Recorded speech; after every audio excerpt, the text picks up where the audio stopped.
কেইদিনমানৰ আগত বঙালী সমাজৰ ফাউণ্ডেশ্যন ডেৰ দিনা বাহিৰৰ পৰা আহি দীপক দে বুলি কোৱা এজন মানুহ যুৱক আহি পেলাই ইয়াত কাৰ্বিঙত আহি পেলাই এইটো মিটিঙত যি বক্তব্য দাঙি ধৰিলে আমাৰ দৃষ্টিটো গোচৰ হৈছে। কথাটো হৈছে আমি বিজেপি দল আমি কেতিয়াও কোৱা নাই কাৰ্বি আংলংটো কেৱল কাৰ্বিসকলৰ কাৰণে। ইয়াত কাৰ্বিৰ লগত অন্যান্য ট্ৰাইবসকল আছে, বড়ো, কুকি, গাৰো, তিৱা, কুকি, মাৰ ইত্যাদি বহুত ট্ৰাইবছ আছে আৰু লগতে নন ট্ৰাইবেল সকলো আছে। আমি ইমান বছৰে আমি শান্তিপূৰ্ণভাৱে ইয়াত আমি আছো। সেইদিনা দীপক দে যিটো মন্তব্য কৰিলে মাটিৰ ক্ষেত্ৰত আপোনালোকক মই জনাব বিচাৰিছো, ক'ব বিচাৰিছো ইয়াত এটা 6 শিডিউল এৰিয়া, কিন্তু জেনেৰেল ডিষ্ট্ৰিক্ট নহয়। গতিকে লেণ্ড মাটি বুলি ক'লে লেণ্ড অথৰিটি, মাটিৰ যিটো অথৰিটি মালিক সেইটো হৈছে কাৰ্বি আংলং অট'নমাছ কাউন্সিল। আৰু 6 শিডিউল অন্যান্য এৰিয়াবিলাকতো ঠিক তেনেকুৱা এনচিলছ হওক বা অন্যান্য ডিষ্ট্ৰিক্ট 6 শিডিউল ডিষ্ট্ৰিক্টবিলাকত অট'নমাছ ডিষ্ট্ৰিক্টবিলাকত সেই ডিষ্ট্ৰিক্ট অথৰিটি ডিষ্ট্ৰিক্ট কাউন্সিলে লেণ্ড অথৰিটি। গতিকে 6 শিডিউল নিয়ম মতে মাটিৰ ক্ষেত্ৰত সংবিধানত যিটো লিখা আছে সেইমতে আজিলৈকে কাৰ্বি আংলং অট'নমাছ কাউন্সিলে কৰি আছে আৰু কাকো ডিপ্ৰাইভ কৰা নাই, সাংবিধানিকভাৱে কাকো ডিপ্ৰাইভ কৰা নাই।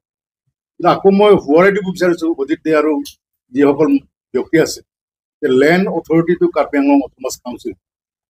লেণ্ড পলিচিৰ ওপৰত কোনো আলোচনা নকৰাকে আনডেমক্ৰেটিকেলি কিবা মন্তব্য দিয়াটো, আনকনষ্টিটিউচনেল কিছুমান মন্তব্য দিয়াটো আমি সহ্য নকৰোঁ। আৰু তেখেতে যিটো মিটিঙত কৈছে আমাৰ CM সৰ্বকালৰ শ্ৰেষ্ঠ CM, সৰ্বকালৰ দক্ষ CM ডাক্তৰ তুলিৰাম নৰহাৱক তেখেতসকলে কৈছে এনি টাইম, যিকোনো সময়ত তেখেতসকলে ইচ্ছা কৰিলে নমাই দিব পাৰে, উঠাই দিব পাৰে। What is this? মই আপোনালোকৰ জৰিয়তে এই কথাটোৱে মই ক'ব বিচাৰিছো, এই বক্তব্যটো এটা জ্ঞানহীন, দায়িত্বহীন, ইৰেছপনচিবল এটা মন্তব্য, যি মন্তব্য নেকি কাৰ্বি আংলং ৰাইজে একচেপ্ট নকৰে আৰু সহ্য নকৰে। আজি এই কাউন্সিলটো বা ডক্টৰ তুলিৰাম ৰংহাং আজি CM হ'ল, আজি বিকজ অফ কাৰ্বি আংলং ৰাইজে ইলেক্ট কৰিছে। 26টা সমষ্টিৰ MEC সকলে তেখেতক ইলেক্ট কৰিছে এজ CM। আজি 11 বছৰ ধৰি তেখেত CM আৰু তেখেতৰ সময়তে কাৰ্বি আংলং ৰূপে খুব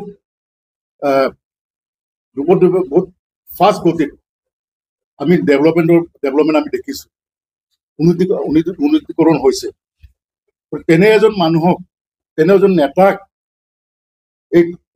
নেতাক তুলনা মন্তব্য কৰাটো আমি দলৰ তৰফৰ পৰা আমি ভেহেমেণ্টলি কণ্ডেম কৰিছোঁ, যাতে ইন ফিউচাৰ তেনেধৰণৰ মন্তব্য দিয়াৰ পৰা বিৰত থাকে। Otherwise will take action. আৰু যিসকল ইয়াত আছে, যিসকল তেখেতৰ বাহিৰৰ মানুহ, যিসকল মানে অৰ্গেনাইজাৰ্ছসকলে ইয়াত মাতিছে, they should come forward, openly ওলাই আহক, কণ্ডেম হিজ ষ্টেটমেণ্ট, যাতে কাৰ্বি আংলং ৰাইজৰ মানে চকুত তেখেতসকলৰ অৰ্গেনাইজেশ্যনৰ মানে হেৰিটো ক্লিয়াৰ হয়, কোনো ডাউট নাথাকে, যাতে মিছ আণ্ডাৰষ্টেণ্ডিং নহয়। এই সৰু সুৰা কথাত নহয়, তেখেতে যিটো বক্তব্য দিছে এইটো সৰু সুৰা কথা নহয়।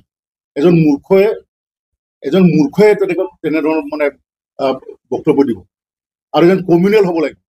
ইজ এ কমিউনেল পাৰ্চন আৰু মূৰ্খ সেইকাৰণে তেনেধৰণৰ ষ্টেটমেণ্ট তেখেতে দিছে আৰু সেইকাৰণে মই আৰু মানে তেখেতসকলক ৰিকুৱেষ্ট কৰিছোঁ যে তেখেতসকলৰ মানে সিদ্ধান্ত বা তেখেতসকলৰ এই এই এই বক্তব্যৰ ক্ষেত্ৰত তেখেতসকলৰ মতামতটো তেখেতসকলে বেংগলী সমাজে অতি সোনকালে ক্লিয়াৰ কৰাটো আমি বিচাৰিছোঁ। আমি কাৰ্বি আংলঙৰ মিছআণ্ডাৰষ্টেণ্ডিং আমাৰ মাজত বেংগলী সমাজৰ আৰু কাৰ্বি সমাজৰ মাজত বা কাউন্সিলৰ মাজত এই ধৰণৰ মানে ভুল বুজাবুজি মিছআণ্ডাৰষ্টেণ্ডিং হোৱাটো আমি নিবিচাৰোঁ। আমি শান্তিত আছোঁ।